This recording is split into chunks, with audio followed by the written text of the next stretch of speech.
Hello everyone. सो आज का हमारा सीपीसी का क्वेश्चन बहुत ही इम्पॉर्टेंट क्वेश्चन रहेगा जो कि rejection of plaint and return of plaint से डील करेगा और which is one of the most prominent topics of order 7। And ये प्री और मेंस दोनों के लिए ही बहुत ज़्यादा इम्पॉर्टेंट है। और ये ऐसे कभी मूड प्रोपोजिशन में के बेसिस पे पूछा जाता है, जैसे कि यहाँ पे दिल्ली में पूछा गया था, और या फिर स्टेटमेंट बेस्ड क्वेश्चन भी आते हैं इस पे। और कई बार ऐसे डिफरेंस पूछ लिया जाता है, जैसे कि हरियाणा में पूछा गया था। जैसे यहाँ पे डिफरेंस पूछा गया है रिजेक्शन ऑफ प्लेंट और रिटर्न ऑफ प्लेंट के बारे में। और ऐसे ही बहुत ही सिंपल क्वेश्चंस आते हैं कई बार। And so let's deal with the very first question. उसके बेसिस पे ही हमारे बाकी सारे आंसर्स डील हो जाएंगे खुद ब खुद ही। तो ये जो फर्स्ट क्वेश्चन है ये हमारा एक प्रोपोजिशन बेस्ड क्वेश्चन है। ऑब्वियसली दिल्ली है जो वो प्रोपोजिशन बेस्ड क्वेश्चन पूछता है, और थोड़ा with reference to other subjects भी कई बार पूछ लेता है। तो इसीलिए बच्चा जब प्रिपेयर करता है दिल्ली के लिए तो उसको ऐसे प्रिपेयर रहना चाहिए कि कई बार ऐसे होता है कि वो शायद दूसरे सब्जेक्ट से है भी नहीं, बट फिर भी वो ऐसे ही कंफ्यूज करने के लिए बच्चे को पूछ लिया जाता है। जैसे कि ये क्वेश्चन है, ये क्वेश्चन आपको मतलब लगेगा on the face of it कि शायद ये एसआरए से है, या फिर शायद ये कॉन्ट्रैक्ट से है, या फिर शायद ये सोगा से है। बट ऐसा कुछ भी नहीं है, ये सिर्फ सीपी से है और किसी से भी डील नहीं कर रहा है। तो let's read the question. A sues B for specific performance of an agreement to sell by B to A of immovable property. It is a case of A that। तो यहाँ पे जैसे ये वर्ड्स आ गए हैं, specific performance, agreement to sell. तो ये कंफ्यूजिंग वर्ड्स है, इसीलिए डाले गए हैं क्योंकि बच्चा ऐसे सोच सकता है कि अरे यार ये स्पेसिफिक परफॉर्मेंस डाल के ये कहीं ये एसआरए से तो नहीं है। और एग्रीमेंट टू सेल तो बहुत ही इम्पोर्टेंट प्रोविजन है हमारा सोगा का। तो वो तो पूरा ही मतलब जो फ्यूचर गुड से डील करता है, तो ऐसा लगता है कि अरे ये कहीं मतलब सोगा से तो नहीं आ गया है। तो कई बच्चे एग्रीमेंट से ऐसे भी सोच सकते हैं कि शायद ये कॉन्ट्रैक्ट से तो नहीं है, बट ऐसा कुछ भी नहीं है। So let's read. तो ए की कंटेंशन क्या है? ए बोल रहा है कि that a written agreement to sell was executed. मतलब एक written agreement to sell execute किया गया था। Though the same recorded that it was prepared in duplicate with one copy to be retained by each party, but only a photocopy of the agreement to sell was given to A and both originals were retained by B। तो क्या हुआ था कि उसका duplicate बनाया गया था। एक कॉपी मतलब एक एक पार्टी के पास थी, और बट बोथ जो ओरिजिनल्स थे ना वो बी के पास ही थे। तो जो सिर्फ फोटोकॉपी थी ना, एक ही फोटोकॉपी वही ए को दी गई है, बट जो दोनों ओरिजिनल्स हैं वो बी के पास ही हैं। That A at the time of agreement to sell had given earnest money in cash to B and receipt whereof was acknowledged by B in one of the clauses in the written agreement to sell। तो वो obviously उसकी earnest money उसने कुछ दी हुई थी, और now that the B was refusing to perform his part of the agreement to sell. तो अभी बी जो है वो मुकर गया है, अभी बी परफॉर्म नहीं कर रहा है। तो वो जो है ए, ये इसी के लिए उसने सू किया है कि उसको स्पेसिफिक परफॉर्मेंस दी जाए। ठीक है, तो उसने स्पेसिफिक परफॉर्मेंस के लिए प्ली किया है। बट जो बी है ना, वो अभी बी का क्या कंटेंशन है? B denies that any agreement to sell was entered into with A। उसने डिनाई ही कर दिया कि कोई एग्रीमेंट टू सेल नहीं था। और that any amount by way of earnest money was paid by B A to B in cash। ना ही कोई earnest money दी गई थी।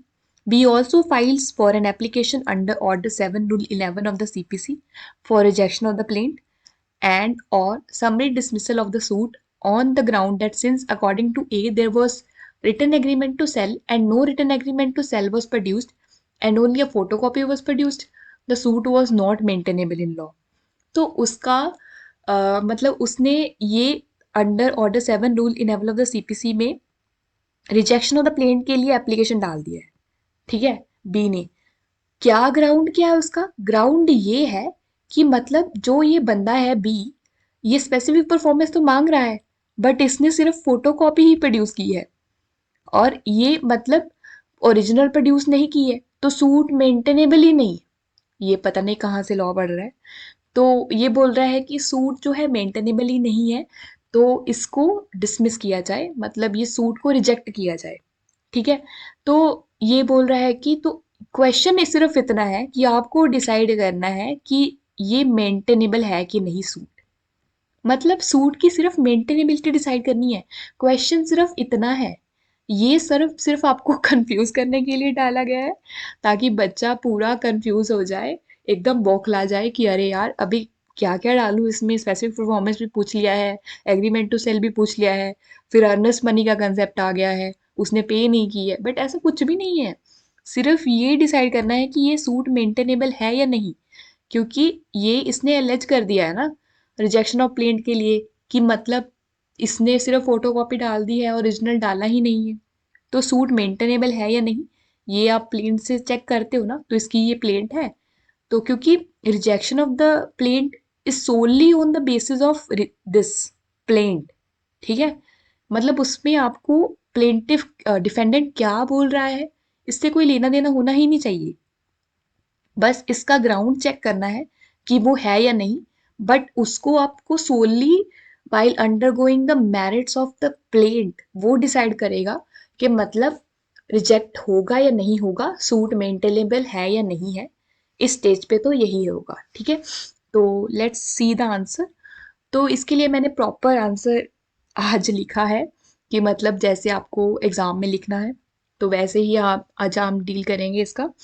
तो सबसे पहले मैंने क्या किया है कि सिंपली एक पैरा में पूरा उसका जस्ट बता दिया है मूड प्रोपोजिशन का।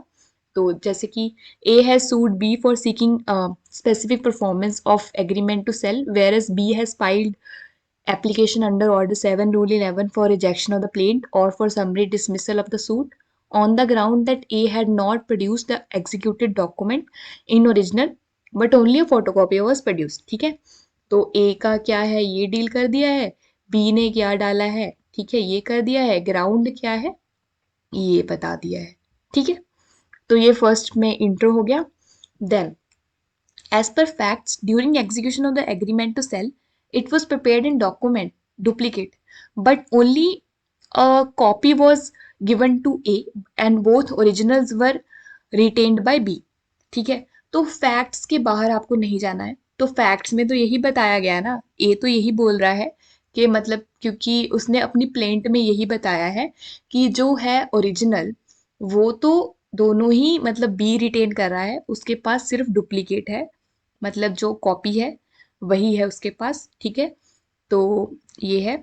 उसके बाद ये जो क्वेश्चन है ना, ये हमारा डायरेक्टली रिजेक्शन ऑफ प्लेंट से भी नहीं पूछा गया है, ये हमारा ऑर्डर 7 रूल 14 से पूछा गया है। If you know order 7 rule 14 तो ये तो आपके आई थिंक ये क्वेश्चन अराउंड 20 मार्क्स का था। तो आपका अगर आपका यही प्रोविजन नहीं आता है और आप कुछ भी लिखे जा रहे हो तो obviously you would score less marks. तो आपको ऑर्डर 7 रूल 14 तो अच्छे से आना चाहिए। ओके, तो ऑर्डर 7 रूल 14 क्या बोलता है कि अगर कोई प्लेंटिव सू करता है कोई डॉक्यूमेंट के बेसिस पे और उसको उसको उसकी पूरी लिस्ट बतानी पड़ेगी, ठीक है, और वो अपना प्रोड्यूस करेगा कोर्ट में। ठीक है, ये तो हमारा एक पार्ट है। बट अगर उसके पास वो डॉक्यूमेंट नहीं है और वो डिफेंडेंट की पोजेशन में है या फिर किसी और की पोजेशन में है, तो उसको स्पेसिफिकली स्टेट करना पड़ेगा वहां पे अपनी प्लेंट में कि मतलब सर ये मेरा डॉक्यूमेंट मेरी पोजेशन में नहीं है, मेरी पावर में नहीं है, और जिसकी पावर में है उसको बोला जाए प्रोड्यूस करने के लिए, या फिर मतलब सिंपली स्टेट कर देगा, ठीक है, अपनी प्लेंट में। ठीक है, but mere reference is enough।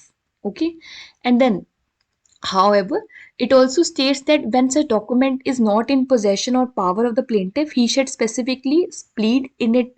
ये वही बात है कि मतलब अपना प्लेन में बताएगा कि किसकी पोजेशन में है। ठीक है, मतलब उसको प्रॉपरली बताना पड़ेगा, अगर मेरी पोजेशन में नहीं है तो किसकी पोजेशन में है, सब कुछ अपनी प्लेंट में लिखना पड़ेगा। ठीक है, उसके बाद जो हमारा ऑर्डर 7 रूल 11 है उसके हम क्योंकि ये उसने डाली किस में है, ऑर्डर 7 रूल 11 में डाली है ना, कि मतलब एप्लीकेशन की उसको it is liable to be rejected. तो हम क्या करेंगे, ऑर्डर 7 रूल 11 के ग्राउंड डिस्कस कर लेंगे। ठीक है, इसके आंसर में तो पूरा आंसर ऐसे होगा कि मतलब आप बताओगे कि सारे ग्राउंड्स क्या हैं।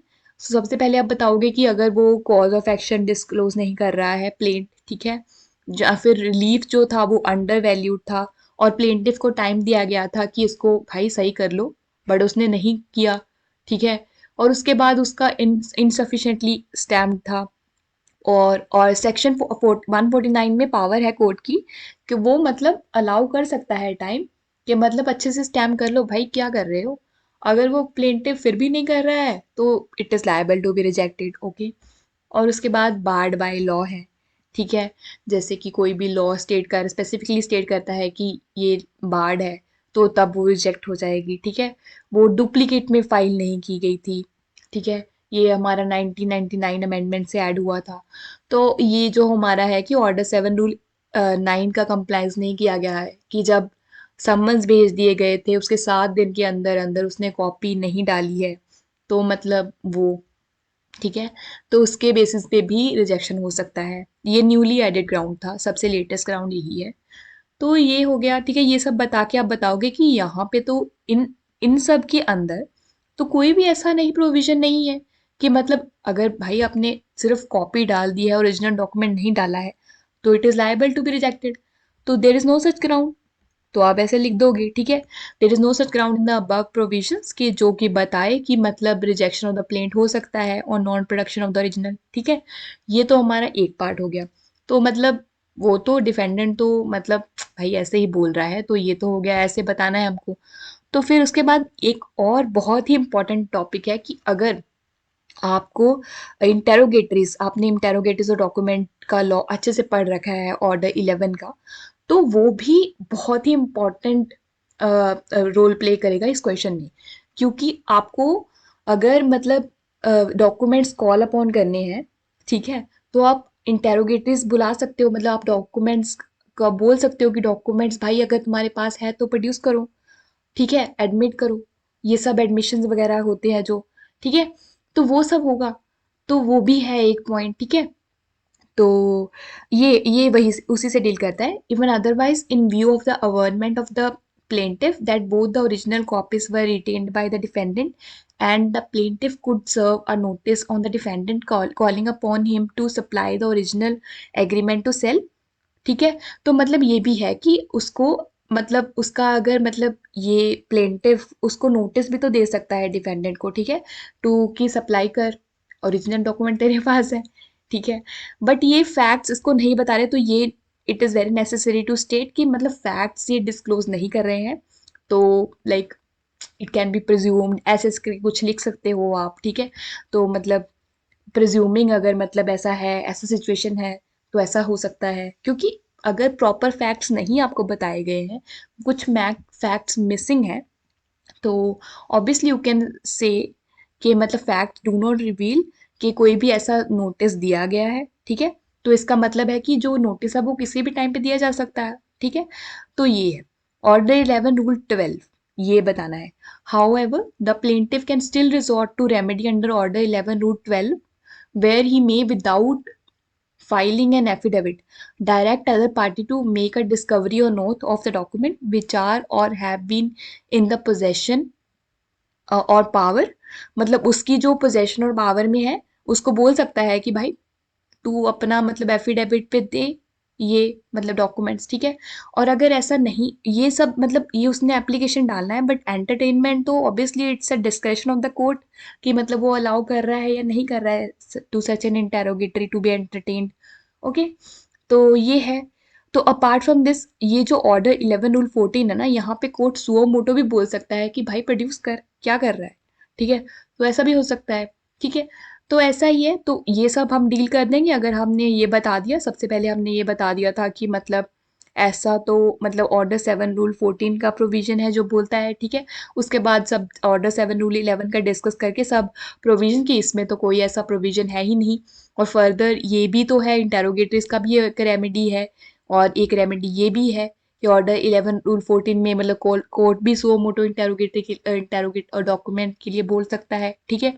तो सो कंक्लूडिंग पार्ट में ऐसे ही बोल देना है आपको कि सेटल्ड लॉ ये भी है कि मतलब अगर डॉक्यूमेंट्स कोई सू करता है हमारा, तो मतलब उसका अगर terms are not set out in the plaint but mere reference is made कि भाई मैं पूरा टर्म्स नहीं बता रहा हूँ बट ये डॉक्यूमेंट है मेरा, तो वो जो डॉक्यूमेंट वो जो रेफरेंस रहेगा ना, तो मतलब वो दैट इज इनफ। ठीक है, तो ऐसा नहीं है कि मतलब प्रॉपरली डॉक्यूमेंट को ही आपको इनकॉर्पोरेट करना है, तो ऐसा ज़रूरी नहीं है। So it is clear that there is no merit in the application filed by the defendant for the rejection of the plaint. ठीक है, तो रिजेक्ट नहीं होगी। तो ये सब आप डील कर दोगे, तो ऐसा ही आप कंक्लूड कर दोगे। ठीक है, तो यही है पहला आंसर। ठीक है, तो हम अब डील करेंगे सेकंड आंसर से। तो अगर अगर हम सेकंड आंसर्स के सिनॉप्सिस से डील करेंगे तो उससे हमारे सारे आंसर्स, सारे क्वेश्चंस हैं वही इजीली आंसर हो जाएंगे। ये क्वेश्चंस है। सो यहाँ पे इन्होंने rejection of plaint and return of plaint का डिफरेंसेस पूछा हुआ है। यहाँ पे पूछा हुआ है कि ग्राउंड्स क्या है, कि जब प्लेंट रिजेक्ट हो सकती है, फिर वही रिजेक्शन ऑफ प्लेंट का लॉ, फिर रिटर्न ऑफ प्लेंट का लॉ। ठीक है, फिर उसके बाद इसेंशियल्स ऑफ प्लेंट, ये थोड़ा डिफरेंट है, रूल 1 में, ऑर्डर 7 रूल 1 का पार्ट है। और कौन से सर्कमस्टांसेस हैं कि जब प्लेंट रिजेक्ट हो सकती है, ये है।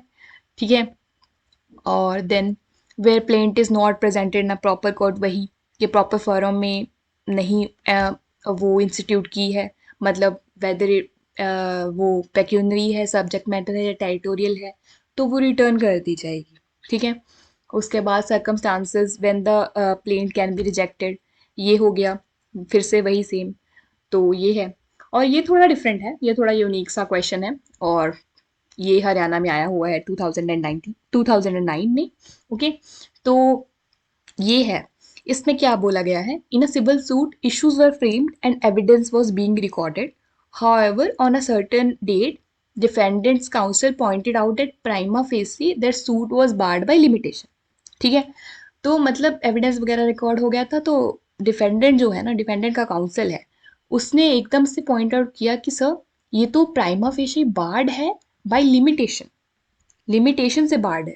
ठीक है, तो मतलब कोर्ट ने उसकी जो उसका जो कंटेंशन था उसी के बेसिस पे रिजेक्ट कर दिया, without without going into the full text of the plaint, मतलब उसने प्लेंट को देखा ही नहीं, and without hearing the plaintiff council, ना ही उसका कोई हियरिंग किया प्लेंटिव का, वो तो अलग बात है, बट उसने प्लेंट को ही अनदेखा कर दिया, जबकि ऑर्डर ऑर्डर 7 रूल 11 का जो रिजेक्शन है वो प्रॉपर इसी पे बेस्ड है कि जो प्लेंट है उसी के थ्रू, उसी के उसी के मेरिट्स को देखते हुए ही आपको रिजेक्शन करना है। कहीं पे भी ये नहीं लिखा हुआ है कि डिफेंडेंट अगर एलेज करता है या फिर उसका काउंसिल एलेज करता है या फिर कोई भी मतलब चीज़ है, उसके बेसिस पे रिजेक्शन नहीं होगा। रिजेक्शन सोनली इसी के बेसिस पे होगा कि प्लेंट में क्या लिखा है, तो उसने प्लेंट ही नहीं पढ़ी, ये कोर्ट पता नहीं क्या ही कर रहा था। तो फिर उसने मतलब, तो ये यही क्वेश्चन है कि whether the said rejection order is legally correct और नॉट। ठीक है, अगर नहीं है तो रीजंस दो, अगर है तो रीजंस दो, तो वही है। तो मतलब आपको बताना है कि लीगली करेक्ट है या नहीं, तो ये लीगली करेक्ट तो बिल्कुल नहीं है भाई। और उसका ऑन द और उसने जो ये रेज किया है कि मतलब लिमिटेशन से बार्ड है, ये भी थोड़ा कंट्रोवर्शियल पॉइंट है, क्योंकि 11D में जो है वो बोलता है कि बार्ड बाय एनी लॉ। ठीक है, वो एनी लॉ बोलता है, और जो लिमिटेशन है वो mixed question of fact and law है। तो वो मतलब अगर वो मिक्स्ड क्वेश्चन है तो obviously it can't be dealt under 11 sub clause D. ठीक है, रूल 11 सब क्लॉज डी का, तो ऑब्वियसली ये कोई ताल्लुक नहीं हुआ कि मतलब without listening, without going through the text of the plaint उसने रिजेक्ट कर दिया, तो वो तो एक मतलब इट्स एन इम्प्रॉपर ऑर्डर, तो ये लीगली करेक्ट नहीं है। ठीक है, इसका आंसर ये रहेगा। So let's move on to our second answer. उसी के बीच में हम उसकी सिनॉप्सिस के बीच में ही सारे आंसर्स डील हो जाएंगे। So let's see. ओके, सो जो रिटर्न ऑफ प्लेंट है, जब भी कोई रिटर्न ऑफ प्लेंट का क्वेश्चन आएगा तो आपको ये प्रोविजन डिस्कस करनी है। ठीक है, order 7 rule 10, 10A and 10B, ये रूल है ना, ये 3 रूल ही आपको बतानी है। और अगर कोई भी क्वेश्चन आएगा मतलब आप चाहे रूल 10A का या 10B का मेयर रेफरेंस दे दो, बट आपको ये तीनों ही रूल्स बताने हैं, क्योंकि ये तीनों रूल्स ही रिटर्न ऑफ प्लेन से डील करते हैं, ठीक है। तो इसका मैंने छोटा सा चार्ट बनाया है फॉर प्रॉपर अंडरस्टैंडिंग। तो जैसे कि ये रिटर्न ऑफ प्लेंट है, ये ट्रायल कोर्ट भी कर सकता है और एपेलेट कोर्ट भी कर सकता है या फिर रिविजनल कोर्ट भी कर सकता है, ठीक है। ये जो ट्रायल कोर्ट है वो सुओ मोटो भी कर सकता है, ठीक है। या फिर अगर डिफेंडेंट आ गया, डिफेंडेंट अपीयर हो गया हियरिंग के लिए और वो ऑब्जेक्ट करता है, ठीक है, डिफेंडेंट ऑब्जेक्ट करता है, तो भी मतलब रिटर्न हो सकता है, ठीक है। और यहाँ पे जो सुओ मोटो करता है, कोर्ट जो सुओ मोटो देख के ही प्लेंट को देखते ही रिटर्न कर देता है कि अरे भाई मेरे तो जुरिस्डिक्शन नहीं है, तुम क्यों ला रहे हो, तो वो रूल 10 में डील डील किया गया है, ठीक है। और अगर डिफेंडेंट अपीयर हो जाता है तो वो रूल 10A में दिया गया है और एपलेट कोर्ट का रूल 10B में दिया गया है, ठीक है।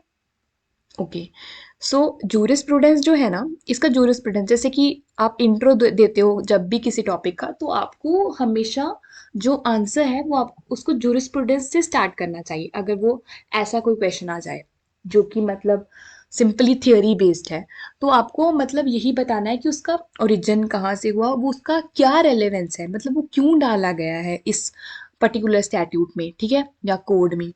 तो ये जो है रिटर्न ऑफ द प्लेन, ये क्यों डाला गया है, क्योंकि अगर आप इम्प्रॉपर कोर्ट में डाल देते हो कोर्ट जिसके पास जुरिस्डिक्शन ही नहीं है, तो क्या फ़ायदा, मतलब वो कोर्ट, मतलब क्या होगा कि इन दी एंड वो रिटर्न तो होनी ही है, तो मल्टीप्लिसिटी ऑफ प्रोसीडिंग्स हो जाएगी, वो मतलब क्या होगा, डिले लीड करेगा, बहुत सारा कन्फ्यूजन हो जाएगा। तो इससे अच्छा है ना कि कोर्ट खुद ही मतलब उसको रिटर्न कर दे, ठीक है। और ये जो है ना प्रोविज़न, पहले क्या होता था, मतलब पहले ये मे रिटर्न था, मतलब 1976 अमेंडमेंट से पहले ये मतलब कोर्ट के पास इतना मतलब स्ट्रिक्ट वो नहीं था कि मतलब तुम्हें करना ही करना है, उसका डिस्क्रेशन था।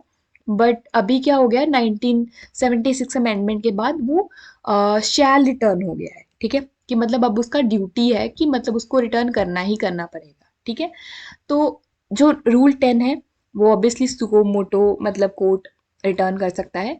और ये जो ऑर्डर है ना, ये अपीलेबल ऑर्डर है। अगर आप ऑर्डर 43 में जाओगे रूल 1A में, तो वहाँ पे लिखा हुआ है कि ये अपीलेबल ऑर्डर है, और स्पेसिफिकली ये भी लिखा हुआ है कि 10A जो है जब डिफेंडेंट आ जाता है तो वो मतलब अपीलेबल नहीं है, ठीक है। तो वो मतलब आपको अच्छे से ऑर्डर 43 तो पढ़ना ही है, क्योंकि वो बहुत उसमें से भी बहुत क्वेश्चंस आते हैं। तो इसको उसके साथ लिंक करना है कि ऑर्डर 43 में ये अपीलेबल है, ठीक है। और उसके बाद जो है कि order 10A, sorry rule 10A, जो रूल 10A है ना, ऑर्डर 7 रूल 10A का, यहाँ पे मतलब अगर डिफेंडेंट आ जाता है तो मतलब तब क्या होगा, तब क्या प्रोसीजर है। तो कोर्ट क्या करेगा, उस वो स्पेसिफाई कर देगा डेट, ठीक है, कि कब होगी और कौन से कोर्ट में जाना है, ठीक है, और उसको नोटिस दे देगा डिफेंडेंट को, ठीक है। तो ये क्या हुआ, ये वाला कोर्ट करेगा जो कि रिटर्न कर रहा है, ठीक है। अब क्वेश्चन ये उठता है कि मतलब जो ये कोर्ट है ये तो ऑब्वियसली उसका सबॉर्डिनेट कोर्ट होगा, क्योंकि उसके पास जुरिस्डिक्शन नहीं है, ठीक है। तो क्या हम हायर कोर्ट को मतलब ऐसा मतलब ऑर्डर दे सकते हैं कि भाई ये लो, मैं तुम्हें डेट दे रहा हूँ ऐसा कर सकते हैं, ये हम कर सकते हैं, क्योंकि सीपीसी में स्पेसिफिकली ये बताया गया है, क्योंकि ये इंटरेस्ट ऑफ जस्टिस में है, ठीक है। और मतलब क्योंकि कितना डिले और अभी वहाँ जाएगा और डेट आ पड़ेगी, सब होगा, मतलब इतना उसको डिले को कर्ब करने के लिए प्रोविज़न है। तो मतलब आप भेज सकते हो हायर कोर्ट को, उसको डेट स्पेसिफाई कर सकते हो, तो उसी डेट से और मतलब उसी जो नोटिस भी देने की ज़रूरत नहीं, क्योंकि इसने ही डिफेंडर को नोटिस दे दिया, तो फ्रेश नोटिस देने की भी ज़रूरत नहीं है उस कोर्ट को, ठीक है। तो मतलब डिले इससे मतलब थोड़ा कम होगा इसीलिए। फिर आ गया रूल 10B। तो जो जब आपने इसमें अपील किया, ठीक है, ऑर्डर यहाँ पे ऑर्डर 43 में, तो जो अपीलेट कोर्ट है, अपीलेट कोर्ट अभी क्या कर सकता है, उसने अगर मतलब कंफर्म कर दिया है ट्रायल कोर्ट का, ठीक है, ऑर्डर, तो मतलब ऑब्वियसली सब्जेक्ट लिमिटेशन ही रहेगा, अगर लिमिटेशन से ही बार्ड है तो वो क्या ही एंटरटेन करेगा। लिमिटेशन के बीच में अगर आपने वो सूट इंस्टीट्यूट किया अपीलेट कोर्ट को, ठीक है, अपील किया, तो मतलब क्या हुआ कि एपलेट कोर्ट मतलब कंफर्म कर सकता है, ठीक है, वो कंफर्म कर सकता है उसका ऑर्डर या फिर कुछ और रेलिवेंट ऑर्डर जो भी उसको सही लगे वो कर सकता है। तो इसके बाद ये है कि मतलब वो अगर जो एपलेट कोर्ट है वो किसी और स्टेट में है तो रिटर्न उसको किसी और स्टेट में करना है तो वो भी कर सकता है, ठीक है। और ये क्वेश्चन भी पूछा गया है कि ये जो रिटर्न है क्या ये ट्रांसफर माना जाए, तो ये ट्रांसफर नहीं है, ठीक है, ये ट्रांसफर तो बिल्कुल नहीं है। क्योंकि ट्रांसफर में क्या होता है, ट्रांसफर उस सूट का होता है कि जो कंटिन्यू मतलब चल रहा है और उसको ट्रांसफर कर दिया गया तो उसी स्टेज से वो कंटिन्यू होएगा। पर यहाँ पे तो एंटरटेन ही नहीं किया गया, तो इसका मतलब ये कंटिन्यूअस में तो है ही नहीं, इसको तो मतलब एक फ्रेश प्लेंट की तरह ट्रीट किया जाएगा और डी नोवो ट्रायल होगा इसका, ठीक है। तो ऑब्वियसली मतलब ये है कि मतलब यहाँ पे अगर मतलब डी नोवो ट्रायल इसका मतलब ये है कि अगर कोई सूट चल रहा था और अचानक से पता चला कि अरे ये तो मतलब जुरिडिक्शन में नहीं है तो उसको रिटर्न कर सकते हैं, तो वो उसका मतलब जब जब जिस भी कोर्ट को हम रिटर्न करेंगे उसका डी नोवो ट्रायल करेगा, ठीक है। तो obviously it is subject to limitation law, okay. और this is very important point कि जो प्लेंटिव है उसको प्लेंट ऐसे ही डालेगा जैसे उसने उस कोर्ट में डाली थी जिस कोर्ट ने उसको रिटर्न का ऑर्डर दिया है। बट जो डिफेंडेंट है उसका उसको चॉइस है कि मतलब वो अपना WS कर सकता है अमेंड, क्योंकि अभी तो उसने उसने तो कुछ डाला भी नहीं है, अगर डाल भी दिया तो भी वो अमेंड कर सकता है क्योंकि प्लेंट के बेसिस पे ही उन्होंने मतलब अपना जुरिस्डिक्शन के देखकर उन्होंने रिटर्न किया है, ठीक है। उसके बाद हमारा रिजेक्शन रिजेक्शन का आ गया।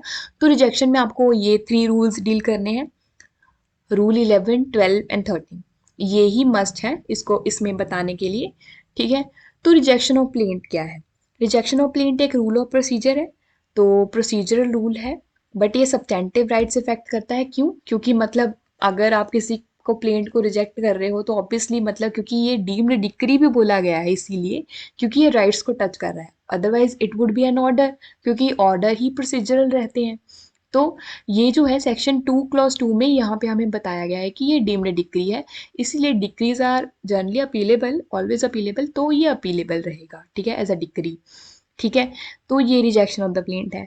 तो ऑब्वियसली कोर्ट क्या सुओ मोटो रिजेक्ट कर सकता है, हाँ वो सुओ मोटो रिजेक्ट कर सकता है। और स्टेज क्या है, तो ये किसी भी स्टेज पे मतलब रिजेक्ट किया जा सकता है क्योंकि स्पेसिफिकली उसमें कहीं भी नहीं लिखा हुआ है कि मतलब कौन सा स्टेज होगा, ठीक है। और ये question supreme court law clerk में भी आया था जहाँ पे ये उन्होंने कंफ्यूज कर दिया था कि क्या मतलब फ्रेमिंग ऑफ चार्जेस की स्टेज है कि मतलब उससे पहले रिजेक्ट करा जाए। तो मतलब ये क्वेश्चन और या फिर मतलब वो इस उन्होंने ये भी बोला था कि या फिर एट एनी स्टेज, तो इट्स क्लियर कि मतलब एट एनी स्टेज वो करेगा क्योंकि यहाँ पे फ्रेमिंग ऑफ चार्जेस भी, अगर फ्रेमिंग ऑफ चार्जेस भी हो गया उसके बाद भी पता चलता है तो भी हो सकता है, ठीक है, तो भी रिजेक्ट हो सकता है प्लेंट, ओके। तो पार्शियल रिजेक्शन अलाउड है या नहीं, पार्शियल रिजेक्शन कुछ भी नहीं होता है, या तो तुम प्रॉपरली पूरा रिजेक्ट करो या फिर मतलब करो ही मत, तो partial rejection is not allowed, okay.